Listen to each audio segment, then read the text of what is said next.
Hi everybody, it's Honest John again. Now, riots are as predictable as snow in the winter. It's actually kind of amazing that they didn't come sooner in Baltimore.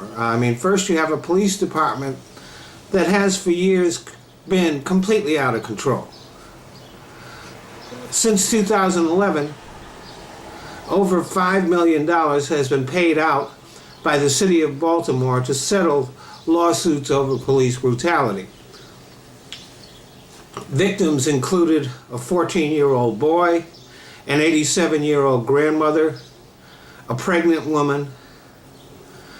In addition, the FBI discovered an extortion ring that included 51 Baltimore police officers. With a police department like that, the seeds of civil unrest are planted on very fertile ground. All that's needed is an incident that mobilizes the community.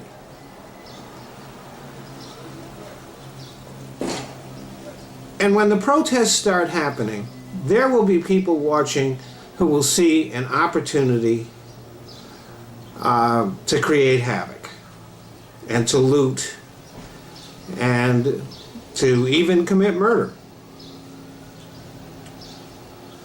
You'll notice that riots never happen on the first day of protests. It takes a while for the opportunists to get their shit together and get ready.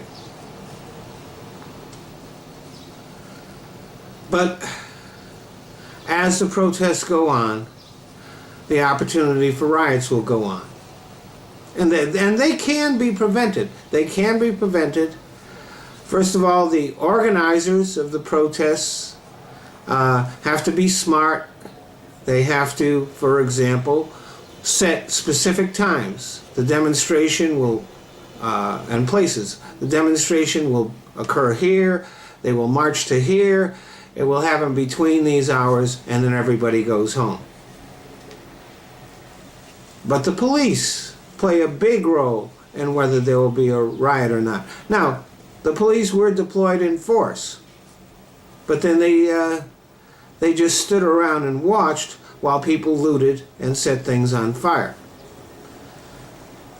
They say that they're practicing restraint. That's bullshit. What's the point of having police out in force if they don't do anything when the time comes to act? This is not restraint. It's the police way of saying, fuck you. It happened in Los Angeles during the riots after the Rodney King verdict. Everybody knew the riots were coming. Daryl Gates went to a dinner, and the police stood around and waited for him to finish his speech at the dinner